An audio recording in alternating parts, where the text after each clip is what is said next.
Irmãos, que a graça e a paz do nosso Senhor Jesus esteja com todos. Vamos então ao livro de Atos dos Apóstolos, o livro que nós estamos estudando aos domingos à noite.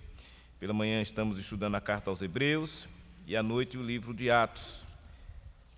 O livro de Atos, ele, como o próprio nome já o diz, tendo ele como autor o evangelista Lucas, escreveu este livro para contar a história da igreja.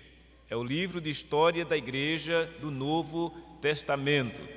E ele vem relatando o surgimento, a descida do Espírito, quando aqueles irmãos ali, apóstolos, receberam poder para serem testemunhas, e aí o Espírito ampliou a ação, muitas pessoas foram convertidas, mas também houveram perseguições, e a igreja começou a se expandir, e a ação de Deus, o Espírito de Deus, continuou ali na vida da igreja. E agora, nesse capítulo 13, que nós iniciamos, na semana passada, ele nos fala a respeito das viagens missionárias. É a primeira viagem do apóstolo Paulo e de Barnabé, que ainda é chamado de Saulo aqui, Barnabé e Saulo, e depois veio ser o apóstolo Paulo. Eles, então, estão ali na igreja de Antioquia, onde havia muitos profetas e também mestres, e aí nós estudamos isso no domingo passado, e dali naquela igreja, o Senhor, através do Espírito Santo, separou Barnabé e Saulo para a obra que o Senhor o havia chamado. Fazendo isso, jejuaram, oraram, impuseram as mãos sobre aqueles irmãos e assim os despediram. E então saiu Saulo e Barnabé, ou Paulo e Barnabé, viajando para Chipre, que era a cidade natal de Barnabé. Lá chegando, encontraram um homem chamado Elimas, que era mágico. Esse Elimas era um sedutor, um ilusionista, um mágico, usava de falcatrua para enganar as pessoas, mas ali ele não impediu, ele tentou até impedir a salvação, a conversão do procônsul Sérgio Paulo, mas isso não foi possível porque o Senhor Deus assim interviu, ele ficou cego, esse Elimas, e o procônsul, recebendo a palavra, se converteu e ficou maravilhado com a doutrina do Senhor. Até aí nós vimos no domingo passado. Dando continuidade, então, a partir do versículo 13, nessa viagem missionária, o que aconteceu, e nós vamos meditar hoje sobre exortação para o povo. A exortação é: testemunhem de Cristo. É o que nós vamos ver aqui nessa passagem que vamos estudar na noite de hoje. Diz assim, Atos 13, de 13 até o 41. E, navegando de Pafos, Paulo e seus companheiros dirigiram-se a Perge da Panfilha. João, porém, apartando-se deles, voltou para Jerusalém. Mas eles, atravessando de Perge para Antioquia da Pisídia, indo num sábado à sinagoga, assentaram-se. Depois da leitura da lei e dos profetas, os chefes da sinagoga mandaram dizer-lhes: irmãos, se tendes alguma palavra de exortação para o povo, dizei-a. Então, nesses primeiros 3 versículos aí, 13, 14 e 15, o que nós vemos? Nós identificamos o modus operandi de como a igreja naquele tempo cultuava, era na sinagoga, reunia-se no dia de sábado, estava ali aquele período de transição da igreja do judaísmo para o cristianismo. Paulo, então, vai lá e prega a palavra de Deus, ou melhor, ele se assenta na sinagoga, ele chega à igreja lá na sinagoga, se assenta lá com Barnabé, e ali, depois que feita a leitura da lei e dos profetas, lia-se a Torá e os profetas, eles então são chamados pelos chefes da sinagoga, aquela liderança ali presente, e pede que eles, se tiverem alguma palavra de exortação, que eles digam ao povo. Ou seja, é dada a oportunidade para eles pregarem ali o evangelho. E a partir daí, o Saulo é chamado de Paulo. Paulo, levantando-se e fazendo com a mão um sinal de silêncio, disse: varões israelitas, e vós outros que também temeis a Deus, ouvir. Outra característica interessante aqui, se Paulo precisou pedir silêncio, é porque a igreja, a sinagoga, estava havendo ali um momento de conversa. As pessoas estavam conversando ali. Depois da leitura da palavra e depois dos profetas, estavam havendo uma conversa, talvez debatendo ou conversando a respeito da leitura que foi feita. Mas o fato é, agora Paulo iria trazer a palavra e o que deveriam fazer? Silêncio. A atenção deveria ser dada àquilo que Paulo iria dizer. Essa é a forma que até hoje se persiste. Como iremos entender a pregação se não tivermos em silêncio, se não prestarmos atenção?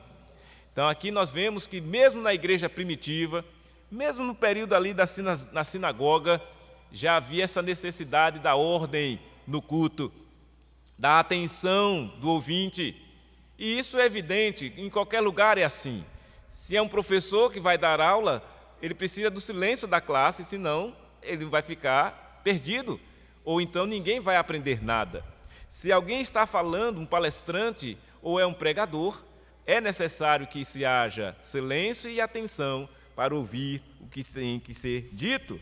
Do contrário, dificilmente alguém será edificado ou então terá algum proveito do que está sendo dito.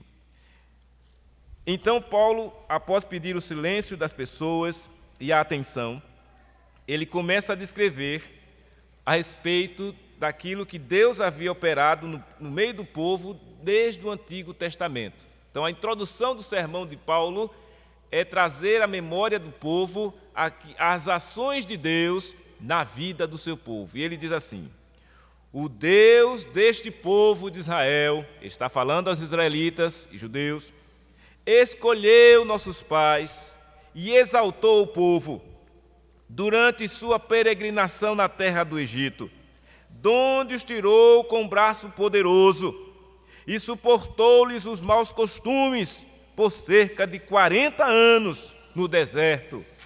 E, havendo destruído 7 nações na terra de Canaã, deu-lhes essa terra por herança. Vencidos cerca de 450 anos, depois disto, lhes deu juízes até o profeta Samuel. Então, eles pediram um rei, e Deus lhe preparou Saul, filho de Quis, da tribo de Benjamim, e isto pelo espaço de 40 anos. E tendo tirado a este, levantou-lhes o rei Davi, do qual também, dando testemunho, disse: achei Davi, filho de Jessé, homem segundo o meu coração, que fará toda a minha vontade. Da descendência deste, conforme a promessa, trouxe Deus a Israel o Salvador, que é Jesus. Vejam, meus irmãos, que maravilha.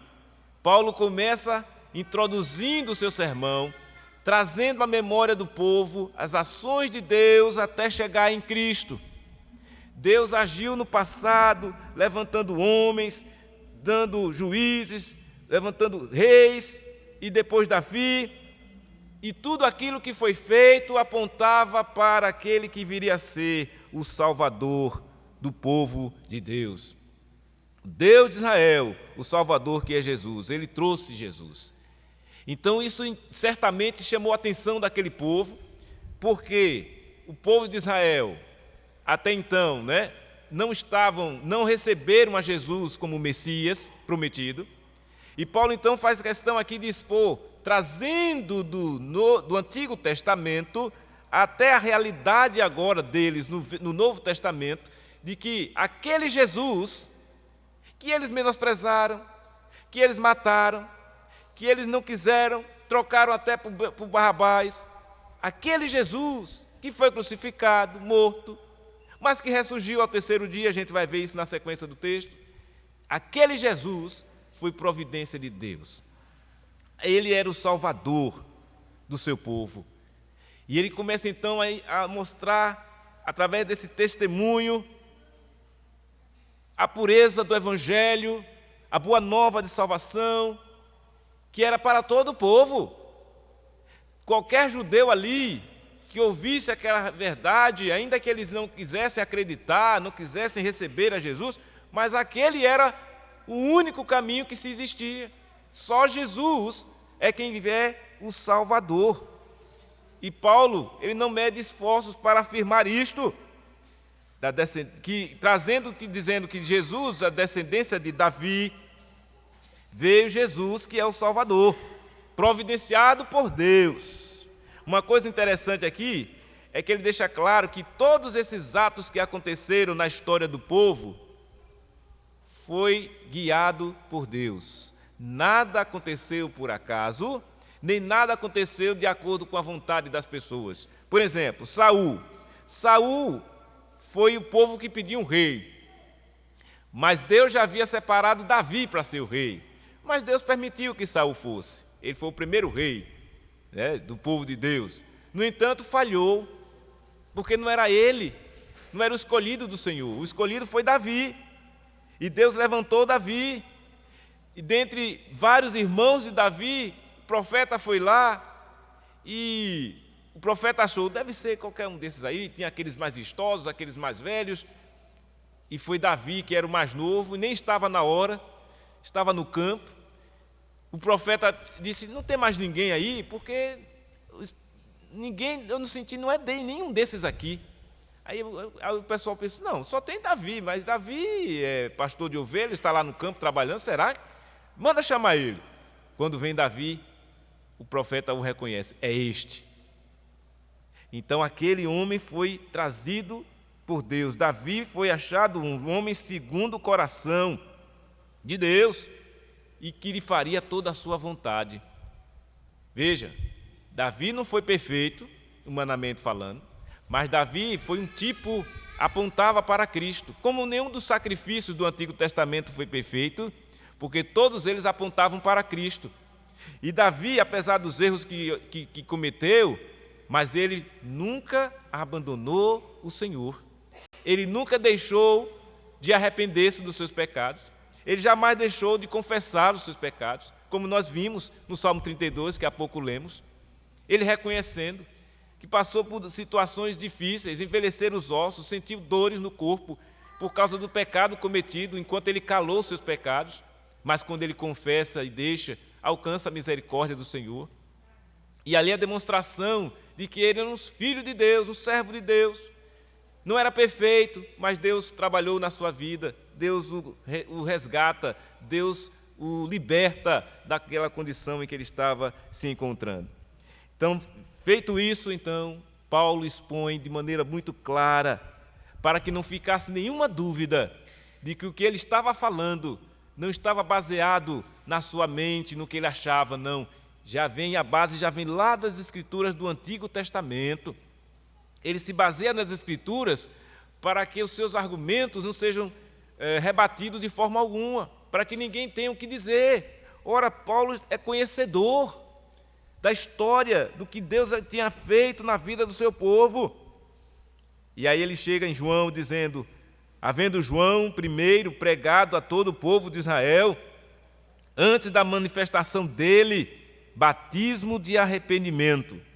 Mas, ao completar João a sua carreira, dizia, não sou quem supondes, mas após mim vem aquele de cujos pés não sou digno de desatar as sandálias. Está registrado nos evangelhos de João.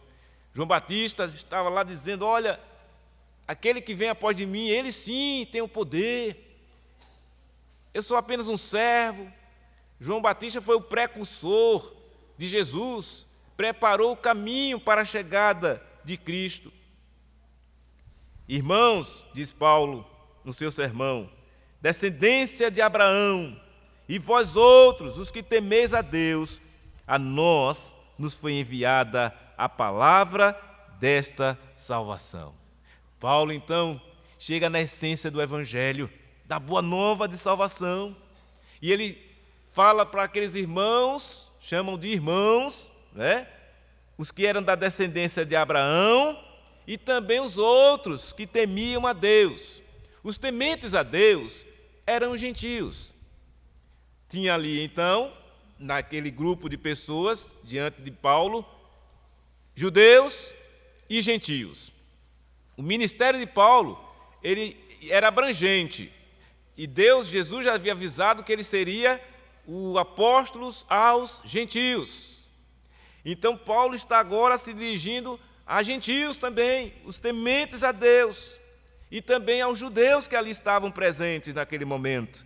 Ou seja, o evangelho já estava atingindo todas as pessoas. Não estava mais restrito a apenas um povo que eram os judeus. Não, estava sendo para judeus, mas também para gentios. E Paulo envolve todo mundo, chama-os de irmãos. Vocês, descendentes de Abraão, também vocês que temeis a Deus. E aí ele envolve a todos, dizendo: olha, a nós, a mim e a você, foi enviada a palavra desta salvação. Agora, todos têm a oportunidade de, ao ouvir este evangelho, crer no Senhor Jesus para serem salvos. O evangelho está claro, a salvação já está posta. Jesus já havia feito toda a obra necessária para que todo aquele que nele crê não pereça, mas tenha a vida eterna. Esse é o momento em que Paulo faz o link entre aquilo que o Velho Testamento apontava, que era Cristo, e aquele Jesus que já havia chegado e realizado a obra. E ele vai então descrever isso, dizendo assim, primeiramente: olha, irmãos, a salvação já não foi dada, a palavra desta salvação já foi dada a nós, pois os que habitavam em Jerusalém e as suas autoridades, não conhecendo Jesus, nem os ensinos dos profetas, que se leem todos os sábados, quando condenaram, cumpriram as profecias. Mesmo aqueles que fizeram o que fizeram com Jesus, cumpriram as profecias. Por quê? Porque Deus não depende da ação do homem. É muito pelo contrário. As ações do homem são conhecidas por Deus. Muitas delas até são orientadas por Ele, outras não. Outras, como aqueles homens o fizeram, condenaram Jesus injustamente, mas acabaram cumprindo uma profecia. Jesus veio para salvar o seu povo. Então, independente se aqueles homens conheciam ou não, como eles disseram aqui, eles não conheciam Jesus, nem conheciam também os ensinos dos profetas, que se leem todos os sábados, como aconteceu aqui. Paulo chegou lá na sinagoga, estavam lá. E isso era sempre assim. Chegava na sinagoga, lia-se a leitura, fazia-se a leitura dos profetas e da lei. Tinha lá o canto de uns salmos, né? E aí a pregação e a oração. Era a liturgia simples, e era assim que eram feitos os cultos naquele tempo. E então, Paulo continua dizendo o seguinte: e embora não achassem nenhuma causa de morte, pediram a Pilatos que ele fosse morto. Paulo escancara na frente daqueles judeus ali o que eles fizeram. Não tinha razão nenhuma, não acharam nada que precisasse dizer: olha, condena ele à morte, porque a cruz, a maldição da cruz era a pena de morte mais cruel daquele tempo. Era reservada para pessoas que tinham feito malfeitos mesmo, coisas horríveis, pecados e crimes cruéis. Então, eram para aquelas pessoas. E Jesus não havia nele nenhum motivo, nenhuma causa de morte. Mas eles pediram a Pilatos que Jesus fosse morto. Crucificam-o.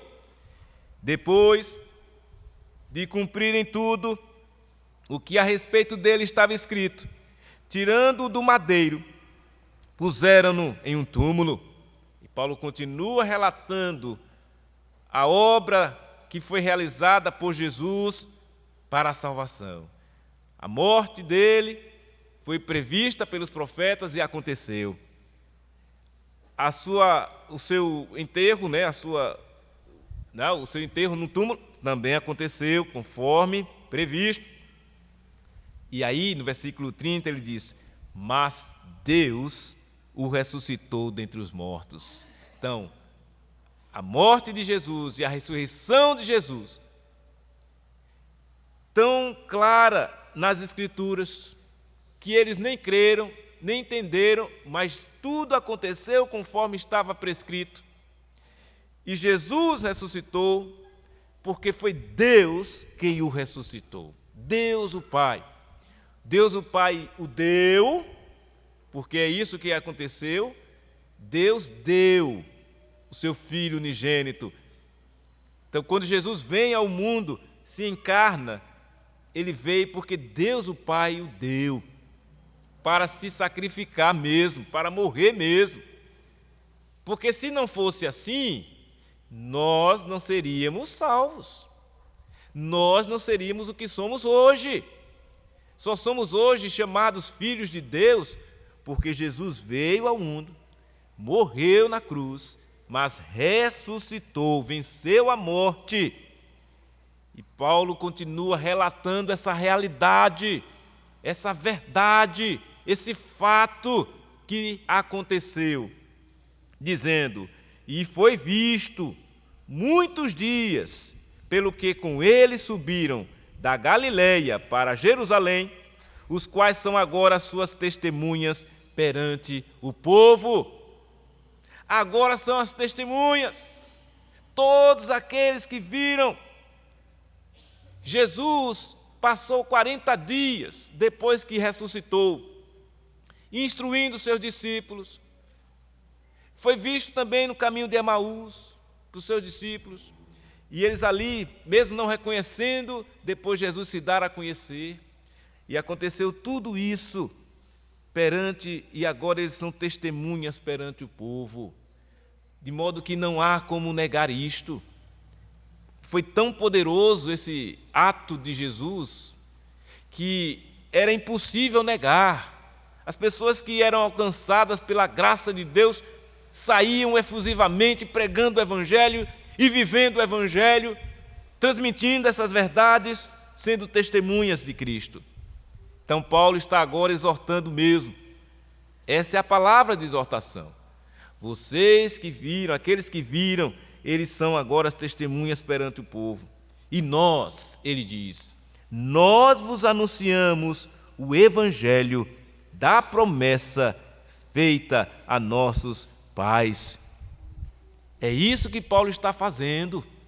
No seu sermão, onde ele introduziu com o Antigo Testamento, aí chega na realidade que se impõe, falando de uma coisa que eles certamente conheciam, aquilo todos já sabiam do que Jesus havia feito, mas muitos daqueles judeus eram incrédulos e diziam: aquele Jesus que foi morto, que já morreu, nós não acreditamos nisso.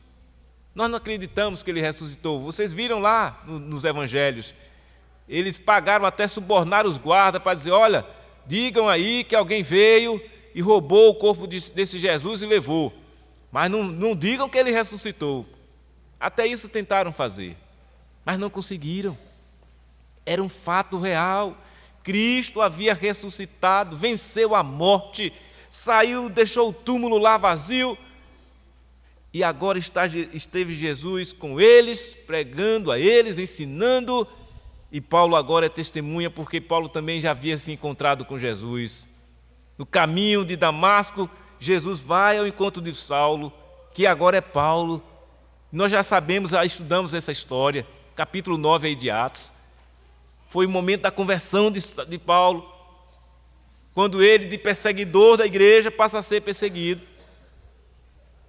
E ele faz isso com toda ousadia, sem medo, porque ele sabe que agora o que alcançou ele foi o puro e genuíno Evangelho, foi a graça soberana de Deus. E isso faz toda a diferença, irmãos. O Evangelho, quando transforma uma alma, ele não deixa resquício de algo que você diga assim: eu sou crente, mas mais nada. Se é cristão, se é filho de Deus, se nasceu de novo, vai testemunhar disso, vai viver essa verdade, essa realidade bendita e maravilhosa de sermos chamados filhos de Deus, de sermos testemunhas do Senhor Jesus. Isso é privilégio, isso é bênção. Eu sei que com essa incredulidade que há no mundo, com essa coisa da apostasia, que nós aprendemos pela manhã lendo o livro de Hebreus, e por se multiplicar a iniquidade, diz a palavra, o amor de quase todos se esfriará. Eu sei disso, é uma verdade, mas que o nosso amor não se esfrie, que nós estejamos em fervente oração, que nós estejamos vivendo esse fervor missionário. O que é um fervor missionário? É esse desejo de continuar testemunhando de Cristo a toda e qualquer pessoa que estiver ao nosso alcance. Não apenas lembrando dos irmãos que lá estão, distantes de nós, missionários, trabalhando em países estranhos, hostis ao Evangelho, mas estão lá, sim, é verdade, mas também estamos nós aqui, na nossa cidade, onde nós moramos, e temos também a missão de pregar o Evangelho, e viver o Evangelho e testemunhar do Evangelho. Não podemos cruzar os braços e dizer, não, pastor, isso não é para mim, eu não tenho chamado missionário. Tem, todo crente, ele é uma testemunha do Evangelho do Senhor Jesus. Paulo deixa isso claro aqui. Ele diz que então aquelas que presenciaram são as testemunhas perante o povo. Nós também somos testemunhas perante essa sociedade em que vivemos aqui, a cidade de Itabaiana, onde quer que moremos, somos testemunhas, aqui em qualquer lugar, porque nós fomos alvos da graça de Deus, por isso devemos assim agir para com o Senhor. E ele vai descrevendo, dizendo assim, olhe, como Deus a cumpriu plenamente a nós, seus filhos, ressuscitando a Jesus, como também está escrito no Salmo 2, dizendo, tu és meu filho, eu hoje te gerei. Paulo, mais uma vez, cita o Velho Testamento. Salmo 2 é um salmo messiânico, é o salmo que aponta para Jesus. Está aqui Paulo afirmando esta verdade, e que Deus o ressuscitou dentre os mortos, para que jamais voltasse à corrupção. Desta maneira o disse, e cumprirei a vosso favor as santas e fiéis promessas feitas a Davi. Por isso também, diz em outro salmo, não permitirás que o teu santo veja corrupção. Tudo isso, veja o argumento de Paulo, ele vai para o Antigo Testamento e volta, para que não houvesse dúvida na cabeça daqueles que estavam ouvindo a respeito deste Evangelho. Esse é um testemunho poderoso que Paulo está dando. É o testemunho a respeito de Cristo que é necessário dar, não só o pregador da palavra, mas também os ouvintes. Aqueles que já sabem dessa verdade, aqueles que já creem no Senhor Jesus, devem fazer isso para cultivar a sua fé, para guardar esta fé. É muito difícil, às vezes as pessoas ficam se deixando levar por tantas outras coisas, distrair por tantas outras coisas, quando na verdade o que importa mesmo é esse valor que você está dando àquilo que você recebeu. O Evangelho poderoso. O próprio Paulo, em Romanos, vai dizer isso. Olha, eu não tenho vergonha deste Evangelho, ele é o poder de Deus. É poder de Deus para a salvação. E é mesmo. Não tem outro que se assemelhe a este. Eu sei que muitos já criaram o Evangelho segundo fulano de tal, Evangelho de ciclano, Evangelho de fulano, mas o Evangelho de Jesus é o verdadeiro Evangelho, e o único Evangelho, é de fato a boa nova de salvação. E é sobre isto que devemos testemunhar. E é isso que Paulo está aqui nos mostrando claramente, se firmando nas Sagradas Escrituras. É outra coisa importante que vemos aqui nesse sermão de Paulo. Ele não foge em momento algum das Sagradas Escrituras. Paulo não está expondo o seu pensamento. Paulo não está dizendo o que ele acha. Ele está dizendo o que os profetas disseram, o que o salmista escreveu, e isso está sendo confirmado. O que se presenciou. É isso que ele está reafirmando aqui, porque ele diz assim: na verdade, tendo Davi servido a sua própria geração, conforme o desígnio de Deus, adormeceu, foi para junto de seus pais e viu corrupção. O que é que ele quer dizer com isso? Olha, Davi, apesar de ter sido um homem segundo o coração de Deus, apesar de ter sido um homem que tipificou, apontava para Cristo, mas Davi, diferente de Jesus, esse viu corrupção. Davi morreu e virou pó. Como todos os demais homens que já morreram viraram pó, e todos nós um dia, depois que morrer, viraremos pó. O único que foi homem e não viu corrupção, não houve degeneração, foi Jesus. Porque Jesus era o Deus que se fez homem e habitou entre nós. E havia já uma profecia dizendo, como ele está dizendo aqui: não vai permitir que o teu santo veja corrupção. Era a profecia a respeito de Jesus. O santo, com S maiúsculo, era Cristo. Já dito pelos profetas, não haveria corrupção. E não viu mesmo. Jesus morreu, é verdade, ficou 3 dias lá no túmulo, mas ressuscitou. Não houve degeneração, corrupção do seu corpo. E ele diz mais: porém, aquele a quem Deus ressuscitou não viu corrupção. Deus ressuscitou a seu Filho Jesus, esse não viu corrupção. E aí ele vai fazer o apelo, dizendo assim: tomai, pois, irmãos, conhecimento de que se vos anuncia remissão de pecados por intermédio deste. Diante do que foi exposto, para quem você deve correr para ter os seus pecados perdoados? Para Cristo. Ele é o único que pode fazê-lo. Isso está anunciando a remissão de pecados por intermédio deste quem? De Jesus, o santo que não viu corrupção, aquele que Deus o ressuscitou.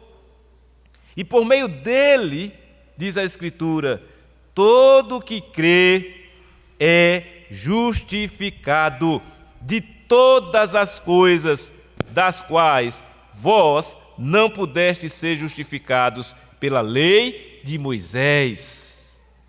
Essa é a magnífica doutrina da justificação pela fé. Quem é justificado pela fé nele.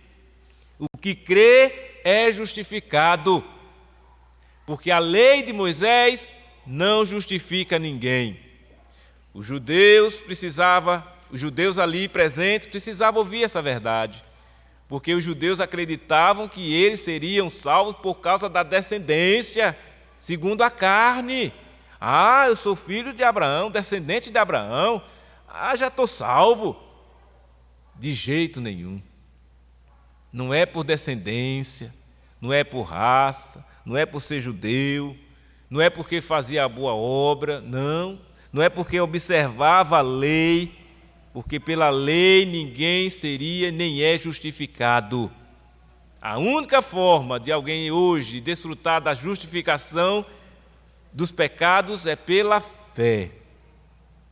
Somente, pela fé somente.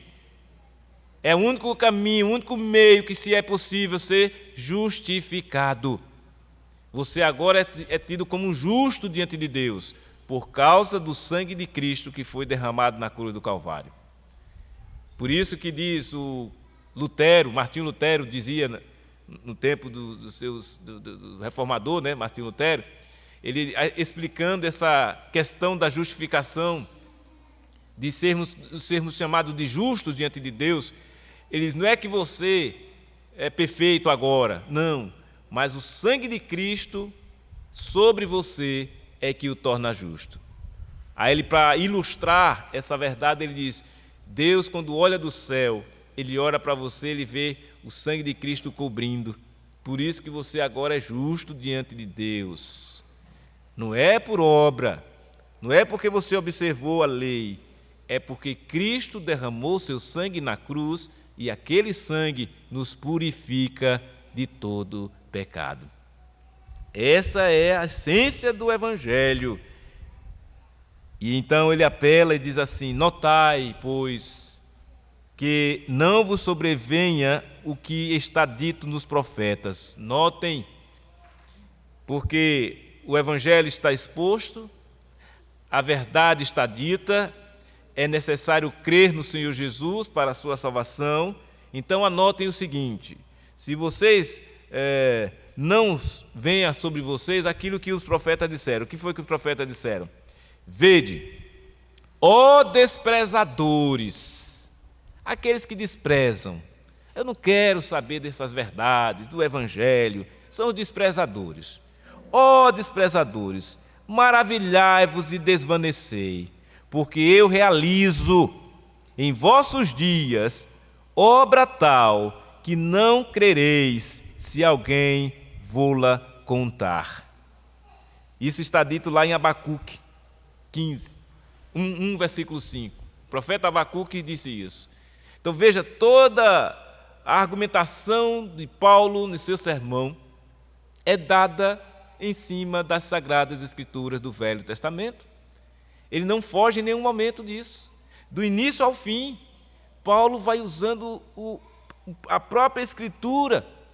Por isso que é através das Escrituras, e os reformadores entenderam isso, e nós também entendemos assim, precisamos continuar firmado nisto, é pela pregação da palavra. A própria palavra também diz isso, Romanos 10, 17. Como é que vem a fé? A fé vem pela pregação. E a pregação é pelo quê? Pela palavra de Cristo. Esse é o conteúdo da pregação.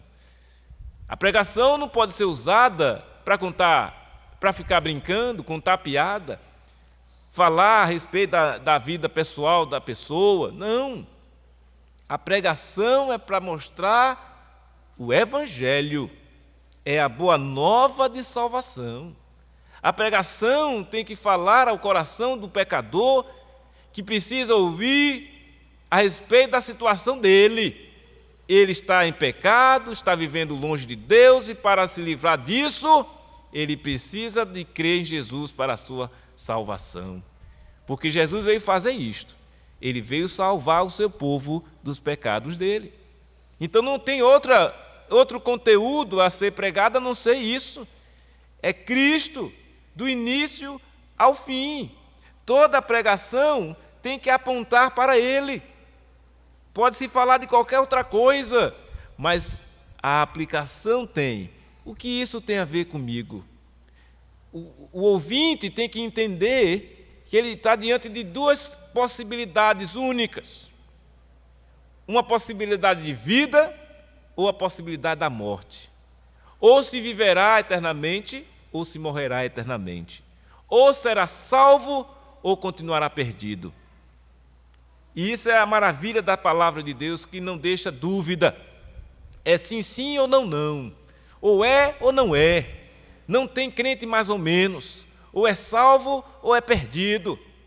Não tem uma salvação feita pela metade, não. Jesus veio salvar. E uma vez salvo, Ele mantém a esse salvo através dos meios de graça que Ele concede à sua igreja. Todo salvo tem acesso à palavra de Deus. Todo salvo pertence à sua igreja, a igreja do Senhor, que se reúne aqui em várias partes do mundo nesse exato momento. É o povo de Deus, é o povo da fé, são os que creem e vêm à igreja para se alimentar, para se fortalecer, para ser edificado, desde que haja a continuidade da pregação deste evangelho, que é o que é necessário mesmo. E se faz necessário cada vez mais essa fidelidade na pregação do evangelho nos dias de hoje. Porque muito se tem dito por aí afora, muitas coisas e barbaridades se têm feito por aí afora. Mas aqueles que entendem essa verdade de Deus, os chamados de Deus, os filhos de Deus, eles vão sempre estar em sintonia com a palavra dele, de modo que vão entender perfeitamente as palavras de Jesus, quando ele disse assim: as minhas ovelhas ouvem a minha voz e me seguem. E é assim mesmo. As ovelhas de Jesus ouvem a sua voz. E como é que essas ovelhas ouvem a voz de Jesus hoje? Quando a sua palavra é pregada. Não é a voz audível aqui nos nossos ouvidos, mas é a voz das Escrituras. Quando você lê as palavras de Deus, quando você ouve a pregação do Evangelho, a voz do Senhor está falando ao seu coração. Lembra o que disse lá na carta aos Hebreus, que nós estudamos pela manhã, ele citando o Salmo 95, ele diz: olha, hoje, se ouvides a sua voz, não endureçais o vosso coração. E quantas pessoas endurecem o coração, mas há aqueles que são quebrantados, que o coração é quebrado, que ele se arrepende dos seus pecados, que ele chora os seus pecados e se quebranta diante de Deus. E aí vem a palavra de Deus e diz: olha, quem tiver um coração quebrantado e contrito, o Senhor não despreza, o Senhor abraça, o Senhor chama para si, o Senhor acolhe. E assim é a realidade da igreja, do povo de Deus. Tem sido assim ao longo de toda a história. Foi assim nos tempos dos apóstolos, tem sido assim no nosso tempo. Aqueles que são alcançados por este evangelho certamente se alegram em seus corações hoje. Porém, aqueles que desprezam, esses endurecidos continuam e perdidos são. E não cabe a nós aqui ficar lutando ou relutando com quem assim endurece o coração. O que cabe a nós fazer? Orar a Deus e pedir que o Senhor tenha misericórdia, que se o Senhor quiser, que só Ele pode mesmo, o poder está em Deus, não está em nenhum de nós aqui, o poder está em Deus, nem também está na oração que você vai fazer, não, o poder está em Deus. As orações, elas são meios que Deus nos deu. Ele manda com que nós intercedamos, com que nós peçamos, com que nós agradeçamos, que usemos da oração. Mas não é a oração em si, por si mesmo. Porque muitos fazem orações, talvez belíssimas, usando palavras bonitas e tudo mais, mas vazias de sentimento, vazias de entendimento. Como os fariseus faziam. Os fariseus oravam de si para si mesmo. Chegavam no meio da praça, levantavam as mãos e oravam para que as pessoas vissem: olha que homem piedoso. E aí a Bíblia fala de homens que assim fizeram, mas nada, essas orações não foram recebidas pelo Senhor. Já aqueles que no recôndito do seu quarto, no quarto lá fechado a sua porta, ora em secreto e o Senhor atende, porque orou realmente com o coração quebrantado. Aqueles que de fato sentem o peso que vem carregando na sua vida do pecado, esse fardo pesado que é o pecado. Aí vem Jesus, o Salvador dos humildes, e diz: aprendei de mim, eu sou manso e humilde de coração, o meu fardo é leve, o meu jugo é suave. Então vocês têm sim a opção, ou o fardo leve de Jesus, ou o fardo pesado do pecado. O pecado, aquele fardo pesado aquela escravidão ali que só Jesus mesmo pode libertar. Então, o que acontece com muitas pessoas é isto: elas estão escravizadas por seus pecados, mortos em seus delitos e pecados, e por isso que é necessária uma ação de Deus. Somente uma ação de Deus pode mudar o rumo da vida de alguém que está morto, e é só por Deus, por ação dele, por obra do Espírito Santo que aponta para Jesus, é possível ter a vida. Foi assim que aconteceu conosco. Estamos hoje vivos, sim, pela graça. É pela graça que nós somos salvos, mediante a fé. E não vem de vós não, nem de mim, vem de Deus. É dom de Deus.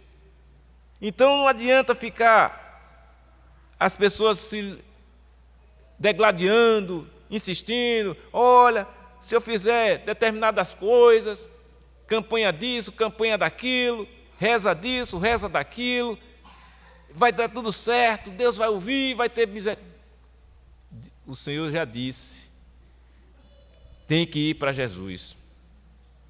Não tem outro caminho. Jesus já disse: eu sou o caminho, a verdade e a vida. Ninguém, mas ninguém mesmo, vai ao Pai a não ser por Ele.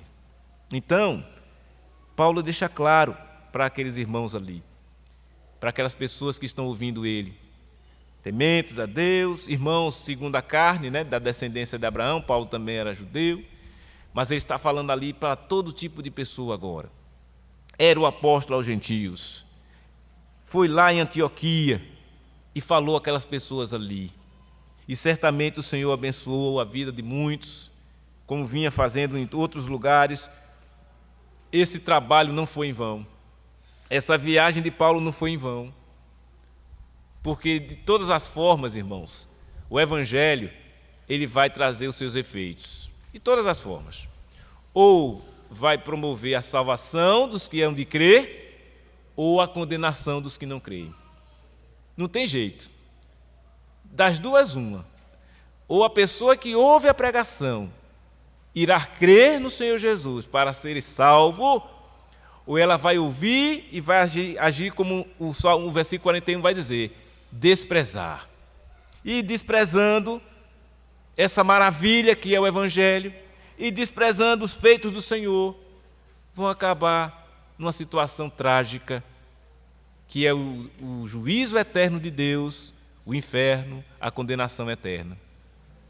Então cabe agora cada um fazer essa reflexão na sua vida e perceber e entender qual é o rumo que está a vida sua. Se já estivermos no rumo do céu, certamente estaremos alegres e sairemos alegres daqui, mais ainda, firmados no Senhor, crentes em Jesus e vivendo este Evangelho. Do contrário, você vai sair triste, pesado, se esse coração seu continuar ainda fechado, sem entender, sem querer entender, desprezando a verdade. Já está dito. Eu sei que a verdade do Evangelho ela é simples, mas ela é profunda.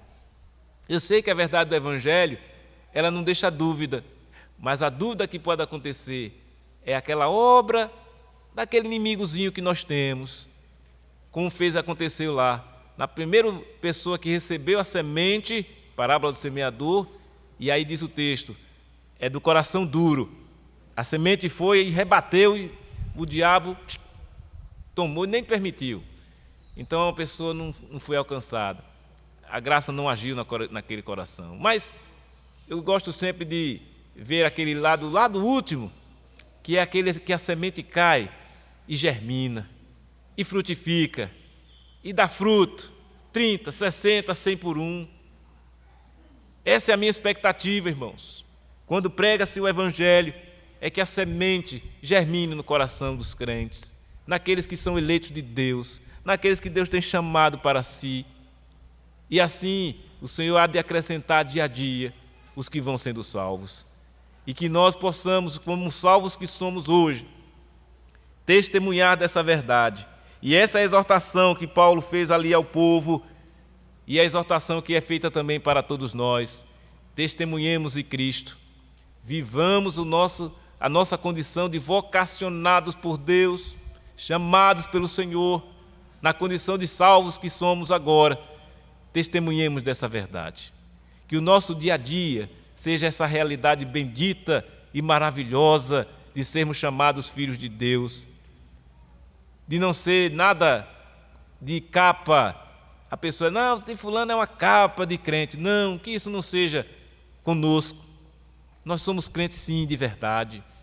Homens e mulheres, pecadores sim, mas remidos pelo sangue de Jesus, lavados pelo sangue de Cristo, de modo que agora o que permanece em nós é a divina semente, de modo que nós não podemos viver pecando, está lá em 1 João 3,9, não podemos viver pecando.